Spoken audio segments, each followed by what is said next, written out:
இரண்டாவது சகோதரர் ஒரு மந்திர பாயை கண்டுபிடித்தார். அதன் மூலம் உலகின் எந்த இடத்திற்கும் செல்லும் கலையை கற்றார். மூன்றாவது சகோதரர் ஒரு மருந்தை கண்டுபிடித்தார். அதன் மூலம் என்ன கடுமையான நோய் இருந்தாலும் அதை குணப்படுத்தக்கூடிய கலையை கற்றார். ஒரு நாள் 3 சகோதரர்களும் ஒன்றாக கூடிய பொழுது முதல் சகோதரர் தன் கண்ணாடியில் தன் தந்தை இறந்து கிடப்பது கொண்டிருந்ததை பார்த்தார். இரண்டாவது சகோதரர் மற்ற 2 சகோதரர்களையும் தன் மந்திரப்பாயில் ஏற்றி 5 நிமிடங்கள் தன் தந்தையிடம் சென்றார். மூன்றாவது சகோதரர் தன் மருந்தால் தன் தந்தையை உடனடியாக பழைய நிலைக்கு கொண்டு வந்தார். இப்பொழுது இந்த கிறிஸ்துவ வியாபாரி யாரை தன் வாரிசு என்று நியமிப்பதில் குழப்பமடைந்தார். ஏனென்றில் 3 மகன்களும் அவரை உயிரை காப்பாற்றி இருக்கிறார்கள். இக்கதையின் கருத்து, இக்கதை ஒரு கிறிஸ்துவ போதனை. கிறிஸ்தவர்கள் 3 இடங்களில் தங்கள் கல்வியை பயில வேண்டும். முதலாவதாக இவர்கள் தங்கள் இல்லத்தில் கற்க வேண்டும். இரண்டாவதாக படிப்பை கிறிஸ்துவ ஆலயத்தில் படிக்க வேண்டும். மூன்றாவது படிப்பை பள்ளி வகுப்பறையில் அவர்கள் படிக்க வேண்டும். இதில் எந்த ஒரு படிப்பிலும் குறையிருந்தால் மற்ற 2 படிப்புகளும் எந்த பிரயோஜனமும் இல்லாமல் ஆகிவிடும். So this is the philosophy. Now page number 179, 16th philosophy. To be a trustworthy person, a person should know when to remain silent, when to speak and when to listen. An old man gave 3 dolls as a gift to a young man. The young man was not happy and asked, "Am I little boy? Why are you giving me the dolls?" The man replied, "It is my gift." And the young man sees a hole in each doll. The old man gave a string and asked the young man, "Pass the string through each doll." The young man took the first doll and put the string into the ear, and it came out from the other ear. The old man said, "This is one type of person. Whatever you tell him, it comes out from the other ear. He doesn't keep anything in his heart." The young man put the string into the second doll's ear. It came out from the mouth. The old man says, "This is the second type of person. Whatever you tell him, he tells to everybody." The young man picked the third doll and put the string on the third doll's ear, and the string did not reappear anywhere. The old man says, "This is the third type of person. Whatever you tell him, it is locked inside. It never comes out." The old man gave the young man one other doll. When the young man put the string into the doll's ear, the string came out through the other ear. The old man asked the young man to repeat the process. With the fourth doll, the young man put the string into the ear. The string did not come from anywhere, and once again the young man put the string in the fourth doll's ear. It came out from the mouth of the fourth doll. So moral of this story, to be a trustworthy person, a human being must know when to be silent, when to speak and when not to listen. So ஒரு நம்பிக்கையாளனாக இருக்க வேண்டும் என்றால் ஒரு மனிதன் எப்பொழுது அமைதியாக இருக்க வேண்டும், எப்பொழுது பேச வேண்டும், எப்பொழுது கவனிக்க வேண்டும் என்று தெரிந்திருக்க வேண்டும். ஒரு வயதான மனிதர் ஒரு இளைஞனுக்கு 3 பொம்மைகளை கொடுத்தார். அந்த இளைஞன் மகிழ்ச்சி அடையாதவனாக அந்த முதியவன் கேட்கிறான், "நான் என்ன சிறு குழந்தையா, எனக்கு பொம்மை கொடுக்கிறீர்களே?" என்று. அந்த வயதானவர் பதிலளித்தார், "இது என்னுடைய பரிசு. நீ ஒவ்வொரு பொம்மையின் வலது காதுகளில் துவாரம் இருப்பதை பார்க்கலாம். நீ அதன் காதுகளில் நூலை விடு" என்று சொல்கிறார். இளைஞன் முதலாவது பொம்மையை எடுத்து அதன் காதுகளில் நூலை விட்ட பொழுது இன்னொரு காது வழியாக அந்த நூல் வந்தது. வயதானவர் சொல்கிறார், "இந்த பொம்மை ஒரு சில மக்களை குறிப்பிடுகிறது. இவர்களிடம் எது சொன்னாலும் அவர்கள் இந்த காதில் வாங்கி மற்ற காதில் விட்டு விடுவார்கள். இவர்கள் மனதிலோ இதயத்திலோ எதையும் வைத்திருக்க மாட்டார்கள்." இளைஞன் 2வது பொம்மையை எடுத்து அதன் காதுகளில் நூலை விட்ட பொழுது அது அந்த பொம்மையின் வாய் வழியாக வந்தது. பெரியவர் சொன்னார், "இந்த பொம்மை ஒரு வகையான மக்கள். இவர்களிடம் எது சொன்னாலும் அதை மற்றவர்களிடத்தில் சொல்லிவிடுவார்கள்." ஸோ இளைஞன் 3வது பொம்மையை எடுத்து அதன் காதுகளில் விட்டபோது நூலின் மறுபக்கம் பொம்மையிலிருந்து வரவில்லை. பெரியவர் சொன்னார், "இந்த வகையான மக்களிடம் எது சொன்னாலும் அதை வெளியே சொல்ல மாட்டார்கள்." இளைஞன் முதியவரிடம், "இவர்களில் எந்த வகையான மனிதர்கள் சிறந்தவர்கள் என்று கேட்க முதியவர், இவர்களில் யாரும் சிறந்தவர்கள் இல்லை என்று கூறி 4வது ஒரு பொம்மை இளைஞனிடம் கொடுக்கிறார். இளைஞனும் பொம்மையின் காதுகளில் நூலை விட்டு பொழுது அது மறுகாதில் வந்தது. மறுபடியும் அதே பொம்மையின் காதுகளில் நூலை விட்ட பொழுது அது வாய் வழியாக வந்தது. 3வது முறையாக அதே பொம்மையின் காதுகளில் நூலை விட்ட பொழுது அது வெளிவரவில்லை. இந்த கதையின் தத்துவம், ஒரு நம்பிக்கையாளனாக இருக்க வேண்டும் என்றால் ஒரு மனிதன் எப்பொழுது அமைதியாக இருக்க வேண்டும், எப்பொழுது பேச வேண்டும், எப்பொழுது எதையும் கேட்கக்கூடாது என்று அறிந்திருக்க வேண்டும். So this is the philosophy here, page number 180, the 17th philosophy. When income, status, position comes, the person should not change his good qualities. So இது ஒரு important philosophy here. 17th philosophy. There was a blind girl who hated everybody except her lover. She once said to her lover, "I will..."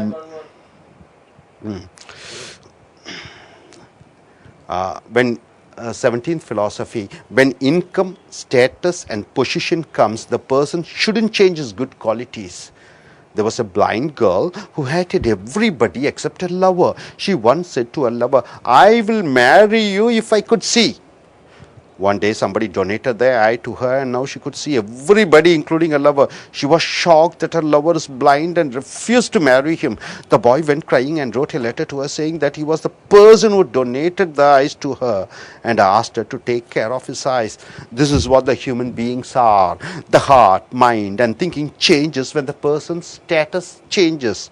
Moral of the story, people change but some people remember what their life was before and it will always be there with their friends and relations even during the most difficult situations.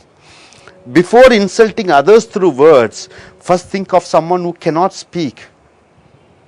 Before complaining about the taste of food, think about someone who doesn't have food to eat. Before complaining about your house, think about someone who doesn't have a house to live. And before complaining about your job, think someone who is unemployed. And before blaming and complaining about others, think that nobody in the world has not committed a sin.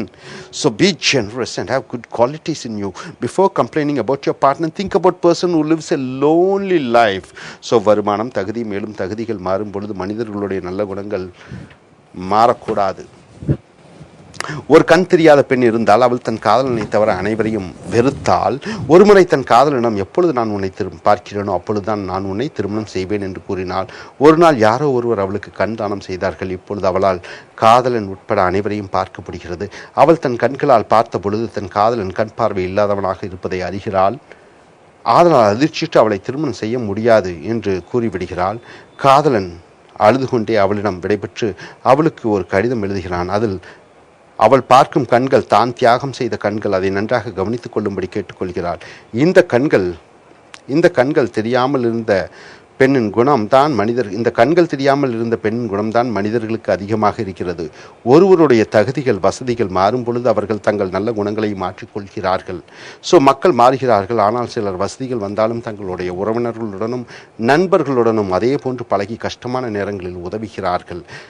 வார்த்தைகளால் மற்றவர்களை அவமானப்படுத்தும் முன் பேச முடியாதவர்களை நினைத்துக்கொள். உணவை பற்றி குறை கூறும் முன் சாப்பிட உணவில்லாமல் இருப்பவரை நினைத்துப்பார். உன் கணவன் அல்லது மனைவியை குறை கூறும் முன் திருமணம் நடைபெறாமல் இயங்கும் ஆண்கள் பெண்களை நினைத்துப்பார். உன் வீட்டை குறை கூறுவதற்கு முன் வீடு இல்லாமல் கஷ்டப்படுவோரை நினைத்துப்பார். உன் வேலையை குறை கூறுவதற்கு முன் வேலை இல்லாமல் இருப்பவர்களை நினைத்துப்பார். மற்றவர்கள் குறை கூறுவதற்கு முன் உலகத்தில் யாரும் தவறு செய்யாதவர்களே இல்லை என்பதை எண்ணிக்கொள். ஆக தாராள மனப்பான்மையுடன் சிறந்த குணங்களுடன் நாம் இருக்க வேண்டும். 18th philosophy, give importance to the persons and the things which are the most important. A professor stood before his students with a jar, 2-inch rocks in diameter, pebbles and sand. He filled the jar with 2-inch rocks and asked the students whether the jar was full. The students agreed that the jar is full. The professor then picked the pebbles and poured them into the jar. He shook the jar lightly and the pebbles rolled into the open area between the rocks, and he asked his students whether the jar was full, and they agreed it was full. The professor picked up a box of sand and filled the jar. He asked the students whether the jar was full, and the students responded by saying yes. The professor explained the philosophy. He said the jar represents your life. The rocks are the most important things in your life, like your family, your spouse, your children, your health, etc. If everything is lost in your life and only these people remain in your life, then your life is still full.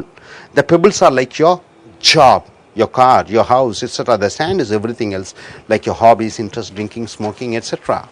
If you put the sand first, there will not be any place for pebbles or rocks. If we spend your energy and time on small things, we won't have place or time for things which are very important to us. Take care of rocks first, play with your children, take your partner for dancing, etc. Moral of the story, family first, things second, and the other things come later. மனிதர்கள் மற்றும் பொருட்களுக்கு கொடுக்க வேண்டிய முக்கியத்துவம். ஒரு பேராசிரியர் தன் மாணவர்கள் முன்னால் ஒரு ஜாடி 2 இன்ச் அகலமுடைய பாறைகள், கூழாங்கற்கள் மற்றும் மணலுடன் நின்று முதலில் ஜாடியில் 2 இன்ச் பாறைகளை நிரப்பி மாணவர்களிடம் ஜாடி நிறைந்திருக்கிறதா என்று கேட்டான். மாணவர்களும் ஜாடி நிறைந்திருக்கிறது என்று சொன்னார்கள். அடுத்தது கூழாங்கற்களை எடுத்து ஏற்கனவே 2 இன்ச் பாறைகளுடன் இருக்கக்கூடிய ஜாடியில் சிறிதளவு குலுக்கி கூழாங்கற்களை ஜாடியின் உள்ளே விட்டார். கூழாங்கற்கள் பாறைகளில் உள்ள சிறு இடைவெளியில் சென்று விட்டது. இப்போது மாணவர்களை பார்த்து ஜாடி நிறைந்திருக்கிறதா என்று கேட்டார். மாணவர்களும் ஜாடி நிறைந்திருக்கிறது என்று கூறினார்கள். கடைசியாக மணலை எடுத்து ஏற்கனவே உள்ள பாறை கூழாங்கற்கள் உள்ள ஜாடியில் விட்டார். மணலும் ஜாடிக்குள் சென்று இடைவெளியை நிரப்பியது. இப்பொழுதும் அவர் மாணவர்களை பார்த்து ஜாடி நிறைந்திருக்கிறதா என்று கேட்க மாணவர்களும் ஜாடி நிறைந்திருக்கிறது என்று கூறினார்கள். ஜாடி, பாறை, கல் மற்றும் மண்ணின் தத்துவத்தை பேராசிரியர் விளக்குகிறார். ஜாடி உன் வாழ்க்கையை குறிக்கிறது. பாறை வாழ்க்கையின் முக்கியமானதான உன் கணவன் அல்லது மனைவி, உன் குழந்தைகள் முதலியவைகளை குறிக்கிறது. வாழ்க்கையில் நீ அனைத்தையும் இழந்தாலும் இவர்கள் உன்னுடன் இருந்தார்கள் என்றால் உன் வாழ்க்கை நிறைந்திருக்கிறது என்ற அர்த்தம். கூழாங்கற்கள் உன் வேலை, வாகனம், உன் வீடு முதலியவைகளை குறிக்கிறது. மண் உன் பொழுதுபோக்கு, போதை பழக்க வழக்கங்களை குறிக்கிறது. ஜாடியில் முதலை மண்ணை போட்டால் கூழாங்கற்களும் பாறைகளும் இடம் இருக்காது. நாம் சிறு சிறு விஷயங்களுக்கு அதிக முக்கியத்துவம் கொடுத்தால் வாழ்க்கையில் முக்கியமானவர்களை இழக்கிறோம். நாம் பாறைக்கு முக்கியத்துவம் கொடுக்க வேண்டும். மனைவி, குழந்தைகளை சந்தோஷமாக வைத்திருக்க வேண்டும். ஸோ நம்ம 19th philosophy, don't waste your time. Lord Krishna used to play with gopis. He used to say, I am the ox, you are the cows. Saying this, he used to run behind them and say, I am the king and you are the people. He used to order them and do many things. The girls and Krishna used to play hide and seek, swings and many other games. The girls thought that they were really lucky to play with Lord Krishna. One day Krishna was going out to play with his friends and he went to Gopika's house. Krishna saw Gopika, the daughter-in-law of the house, was sleeping. So seeing this, Krishna ate away all the curd in the house and he put little curd in Gopika's mouth, who was sleeping, and then Krishna ran away. The mother-in-law thought that the daughter-in-law ate away all the curd, so she punished the daughter-in-law. And not able to understand Krishna's action, Gopika complained to Yasoda, mother of Krishna's mischief. So the question, what Krishna wants to teach to the people through his action? Answer, the incident happened during the daytime. It is the time for people to work and yearn. Krishna wanted to teach us that one must never waste their productive hours of the day by sleeping or keeping idle. He wants everybody to use the time fruitfully. நேரத்தை வீணாக்காதே. கிருஷ்ணர் கோபிகளுடன் விளையாடுவார். அவர் கோபிகளுடன் ஆடல் பாடல்களை செய்வார். கோபிகளும் கிருஷ்ணருடன் ஆடுவதை பெருமையாக நினைத்தார்கள். ஒருமுறை கிருஷ்ணன் நண்பர்களுடன் விளையாடி சென்ற பொழுது கோபிகா வீட்டுக்கு செல்கிறார். அங்கே வீட்டின் மருமகளான கோபிகா தூங்குவதையும் பார்க்கிறார். கிருஷ்ணா வீட்டில் உள்ள தயிர் அனைத்தையும் குடித்துவிட்டு கொஞ்சம் தயிரை கோபிகாவின் வாயில் வைத்துவிட்டு சென்று விடுகிறார். மாமியார் வீட்டிற்கு வந்த பொழுது வீட்டில் தயிர் காலியாக இருப்பதையும் கோபிகாவின் வாயில் தயிர் வழிவதையும் பார்த்து கோபிகா தயிர் சாப்பிட்டு தூங்குகிறார் என்று கருதி கோபிகாவை கண்டிக்கிறார். கிருஷ்ணாவின் இந்த செய்கையை புரியாத கோபிகா கிருஷ்ணனின் அன்னை யசோதாவிடம் முறையிடுகிறார். கேள்வி, இந்த தயிர் செய்கையின் மூலமாக மக்களுக்கு கிருஷ்ணர் என்ன சொல்ல விரும்புகிறார்? பதில், இந்த நிகழ்ச்சி பகலில் நடந்தது. பகலில் மக்கள் அனைவரும் உழைக்க வேண்டும். யாரும் தூங்கிக் கொண்டு நேரத்தை சோம்பேறியாக செலவிடக்கூடாது. அனைவரும் நேரத்தை பயனுள்ளதாக செலவழிக்க வேண்டும் என்று கிருஷ்ணர் விரும்புகிறார். So 20th philosophy, page number 183. Never to give up the fight till the end. One day a washerman's donkey fell into a well. The washerman thought and decided the donkey is old and the well does not have water. So he decided to cover the well and bury the donkey alive. So he asked his neighbors and friends to help him to collect mud and throw in the well. They all took shovel and began to fill the mud into the well. The donkey was crying for some time, and after that was quiet, after throwing a lot of mud, the farmer and his friends looked down and was shocked to see that the donkey was alive and standing on the mud. The donkey used to shake the mud which fell on his back and take a step up. As the farmers and his friends used to put the mud, the donkey used to shake it off and take a step up. Finally, the donkey stepped up over the edge of the well. Moral, life is not easy. It is going to throw plenty of dirty mud on you. You shouldn't get buried under the dirty mud. Never shall we give up. We should shake off all the problems, disappointments, failures, and take a step up. கடைசி வரை முயற்சியை கைவிடாதே. ஒரு நாள் துணி துவைக்கும் வண்ணானுடைய கழுதை கிணற்றில் விழுந்தது. கிணற்றில் தண்ணீரும் இல்லை, கழுதைக்கும் வயதாகிவிட்டது. ஆகையால் கழுதையை உயிருடன் புதைக்க வண்ணான் முடிவு செய்தார். அதனால் தன் நண்பர்களை அழைத்து மண்ணை அள்ளி கிணற்றில் தள்ள ஆரம்பித்தார். ஆரம்பத்தில் கழுதை சத்தமிட்டது, பின்னர் அமைதியாகிவிட்டது. கிணற்றில் நிறைய மண்ணை அள்ளி வீசி முடிந்தவுடன் வண்ணான் மற்றும் அவனது நண்பர்கள் கிணற்றில் எட்டி பார்த்த பொழுது கழுதை மண்மேல் உயிருடன் இருப்பதை பார்க்கிறார்கள். ஒவ்வொரு முறையும் மண் தன்மேல் விழும் பொழுதும் கழுதை தன் உடலை குலுக்கி மண்ணை கீழே சரிய விட்டு அதன் மேல் ஏறி நின்றது. கடைசியாக அது கிணற்றிலிருந்து வெளியே வந்தது. தத்துவம், வாழ்க்கை வாழ்வது சுலபமல்ல. வாழ்க்கை உன்மேல் மண்ணை அள்ளி வீசும். நாம் எப்பொழுதும் நம் முயற்சிகளை விட்டுவிடாமல் நம் அனைத்து ஏமாற்றங்கள், தோல்விகள், கஷ்டங்களை உதறி தள்ளிவிட்டு கழுதையைப் போல பிரச்சனையிலிருந்து மீண்டு வர வேண்டும். So 184, the philosophy number 21. You can cheat some people for some time, many people for many time, but you cannot cheat all people all the time. Never say a lie. In a village, a boy was asked to take care of the sheep, and he was sent with the sheep to a mountain. The villager said to the boy, "Be careful and be watchful for the sheep. Lot of wolves are there, and if you see any wolf coming near to the sheep, shout, 'Wolf, wolf,' so that we will come and help you." Daily morning he took the sheep out and came back in the evening. He was bored of his daily work, so he wants to have fun with the villagers. One day at the daytime, he started shouting, "Wolf, wolf." The villagers hear the boy's voice and came running with sticks. The villagers ran to the boy and asked, "Where is the wolf?" The boy replied, "I just called for fun. It is a comedy to watch you coming." The villagers scolded the boy and warned him and left the place. After a few days, the boy did the same thing and called, "Wolf, wolf." Some of the villagers responded and came, saw there was no wolf. They hit the boy and warned him severely and left the place. After a few days, really a wolf came, and boy shouted, "Wolf, wolf, wolf." The villagers thought that the boy is playing the trick once again. This time nobody came up. They said to themselves, "He lied twice. We cannot believe him." The wolf came, attacked the sheep and killed all the sheep and wounded the boy and left the place. Moral of the story, never ever say a lie. Let the words be truthful. சில பேரை சில காலம் ஏமாற்றலாம், பல பேரை பல நாள் ஏமாற்றலாம், ஆனால் எல்லோரையும் எல்லா நாளும் ஏமாற்ற முடியாது. ஸோ ஹியர் ஒரு கிராமத்தில் ஒரு பையன் ஆடுகளை கவனிப்பதற்கும் மலைகளில் மேய்ப்பதற்கும் வேலைக்கு அமர்த்தினார். முதல் நாள் வேலைக்கு பையன் சென்ற பொழுது கிராமத்தினர் பையனிடம், "ஆடுகளை பத்திரமாக பாதுகாக்க வேண்டும். நிறைய ஓநாய்கள் மலையில் இருக்கின்றன. அவைகள் ஆடுகளை நோக்கி வந்தால், 'ஓநாய், ஓநாய்' என்று நீ கத்த வேண்டும். நாங்கள் உன் உதவிக்கு வருவோம்" என்று சொன்னார்கள். பையனும் தினமும் காலை ஆடுகளை மலைக்கு கொண்டு சென்று போய் மலையில் ஊர் திரும்பினான். இந்த தினசரி வேலை அவனுக்கு சலிப்பை உண்டாக்கியது. கிராமத்தாரை கேலி செய்ய வேண்டும் என்று எண்ணி வேண்டுமென்றே "ஓநாய், ஓநாய்" என்று ஆடு மேய்க்கும் பொழுது கத்தினான். கிராமத்தினர் குச்சியுடன் மலைக்கு வந்த பொழுது ஓநாய் இருக்கவில்லை. பையனும் தான் கேலி செய்ததாக கூறினான். கிராமத்தினர் பையனை எச்சரித்து அனுப்பினர். சில நாட்கள் கழித்து பையன் மறுபடியும் வேண்டுமென்றே "ஓநாய், ஓநாய்" என்று கத்தினான். கிராமத்தினர் மறுபடியும் தாங்கள் ஏமாற்றப்பட்டுவதை உணர்ந்து பையனை அடித்து எச்சரித்தனர். சில நாட்கள் கழித்து உண்மையிலேயே ஒரு ஓநாய் வந்தது. பையனும் "ஓநாய், ஓநாயனாய்" என்று கத்த, இம்முறை கிராமத்தினர் பையன் மறுபடியும் தங்களை ஏமாற்ற எண்ணுகிறான் என்று நினைத்து விட்டு விட்டார்கள். ஓநாய் பல ஆடுகளை கொன்று பையனையும் தாக்கி காயப்படுத்தி கொச்சென்றது. கதையின் தத்துவம்: எப்பொழுதும் பொய் சொல்லாதே. உன் வார்த்தைகள் உண்மையை மட்டுமே சொல்லட்டும். So 185, the philosophy 22nd. The person who has wisdom can answer your questions and clear your doubts. The person who has the wisdom can answer your questions and clear your doubts. King Solomon is popular for his wisdom. Queen of Sheba came to know about King Solomon and wanted to test his skills and ability of solving puzzles. She came to King Solomon palace with 2 garlands of flowers, one on her left hand, the other on her right hand. The one garland of flowers is a real one, the other one is an artificial one. She asked Solomon, "Which one is the real garland and which one is made of artificial flowers?" The courtiers were puzzled because both the garlands looked the same. Solomon ordered the windows to be opened. The bees flew and came from the garden nearby, and they went and settled on the garland which was in her right hand. Solomon said the garland in the right hand was the real garland, and garland in the left hand was an artificial. The Queen of Sheba, the courtiers, and the people were very much impressed with King Solomon's wisdom. The moral of the story: the people with wisdom have the answers for all the questions you have. ஞானமும் அறிவும் பெற்றவர்களே உன் கேள்விக்கு பதிலளிக்க திறன் பெற்றவர்கள். சாலமன் ராஜா ஞானத்திலும் அறிவிலும் சிறந்தவர். ஷீபா நாட்டு ராணி சாலமனின் அறிவையும் ஞானத்தையும் கேள்விப்பட்டு அவரை சோதிக்க எண்ணினாள். அவள் சாலமனின் சபைக்கு ஒரு நாள் 2 மாலைகளுடன் வந்தால், ஒரு மாலை உண்மையான மலர்களால் ஆனது, இன்னொரு மாலை காகித பூக்களால் ஆனது.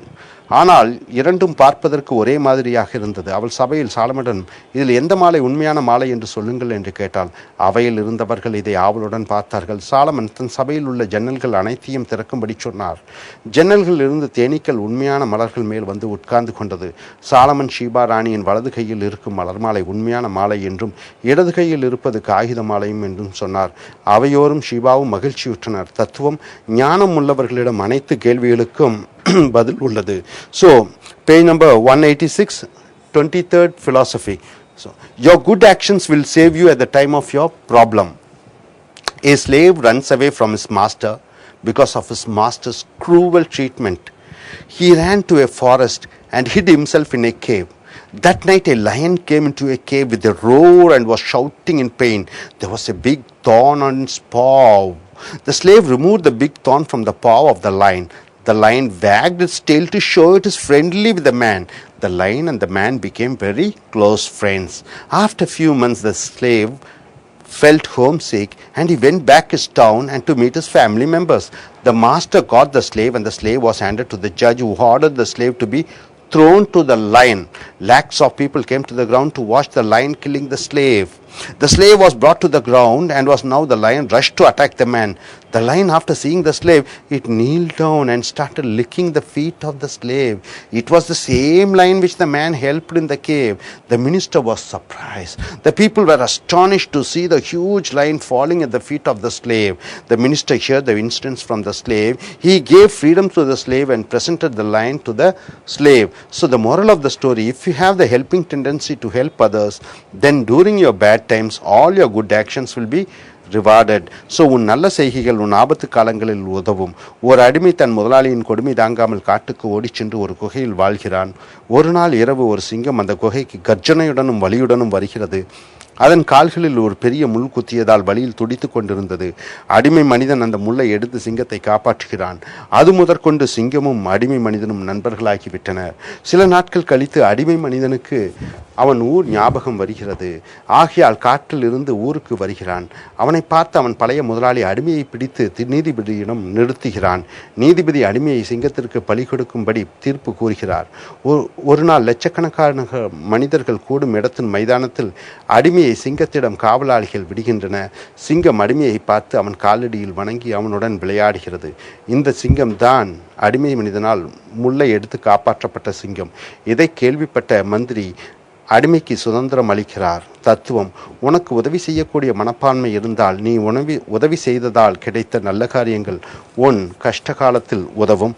The last philosophy, 187, 24th philosophy, find the diamond in you. There was a huge Buddha statue in a busy town, and the statue is called clay Buddha because it was made of clay. The clay Buddha started attracting thousands of people in and around India. The Buddha town became a congested and polluted town because of the sea of devotees coming and going to see clay Buddha.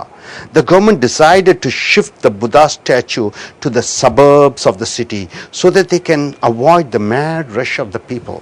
One fine day, huge crane was brought to lift the massive Buddha statue. And during that time, the rain started pouring. The devotees wanted to avoid the clay Buddha getting dissolved. So they covered the statue with a huge polythene cover. In spite of their covering, few drops of water fell on the eyes of clay Buddha. Soon there was a spark from the eyes of Buddha. People were scared and dropped the polythene sheet. The rain soon dissolved the entire clay, and now there was a glittering diamond statue sparkling with full glow. The clay Buddha turned itself into a shining diamond Buddha. The moral of the story: there's a diamond inside you. What is it? Find out. Keep researching on you. What are you good at? What is the purpose of your life in this planet? Find out. ஒரு ஊரில் களிமண்ணால் செய்த புத்தர் சிலை இருந்தது. அதற்கு களிமண் புத்தர் சிலை என்றும் பெயரிடப்பட்டது. இந்த களிமண் புத்தர் சிலையை காண பல லட்சம் பேர் இந்தியாவிலிருந்தும் பல ஊர்களிலிருந்தும் வந்தார்கள். கூட்டம் வந்த காரணத்தால் அந்த ஊரில் இட நெருக்கடி ஏற்பட்டது. அரசாங்கம் களிமண் புத்தர் சிலையை அந்த நெரிசலான ஊரிலிருந்து ஊருக்கு வெளியே உள்ள இடத்தில் வைக்க முடிவு செய்தது. ஒரு நாள் சிலையை எடுக்க இயந்திர வாகனம் ஒன்று வரவழைக்கப்பட்டது. அந்த நேரத்தில் மழை பெய்தது. மழை தண்ணீர் புத்தர் சிலை மேல் விழாமல் இருக்க பக்தர்கள் தார்ப்பாயை களிமண் புத்தர் சிலை மீது பரப்பினார்கள். இருந்தாலும் சில சொட்டு தண்ணீர் புத்தரின் கண்கள் மேல் விழுந்தன. சிறிது நேரத்தில் களிமண் புத்தர் கண்கள் கரைந்து கண்கள் வைரம் போன்று ஜொலிக்க ஆரம்பித்தது. இதை பார்த்த மக்கள் பயந்து புத்தர் சிலையை விட்டுவிட்டு அங்கிருந்து ஓடிப்போனார்கள். மழை புத்தர் சிலை மேல் முழுவதுமாக பட்டு களிமண் முழுதும் கரைந்தது. களிமண் உள்ளே வைரத்தால் ஆன புத்த சிலை ஜொலிக்க ஆரம்பித்தது. ஸோ கதையின் தத்துவம்: உனக்குள்ளே ஒரு வைரம் இருக்கிறது. அது எங்கே இருக்கிறது என்பதை கண்டுபிடி. தினமும் உனக்கு இருக்கக்கூடிய திறமைகளை தேடு. நீ எதில் சிறந்தவன் என்று கண்டுபிடி. இந்த பூமியின் உன் வாழ்க்கையில் காரணம் என்ன என்று கண்டுபிடி. So my dear students, totally we have seen 24 meditative and inspirational stories. 24 meditative and inspirational stories from page 162 to 188. See, developing using this inspirational and meditative stories in your communication, in a stage speaking, it adds glamour, it adds weight to your speech. It is quite an easy way of developing your communication skills. So develop these skills of telling, storytelling.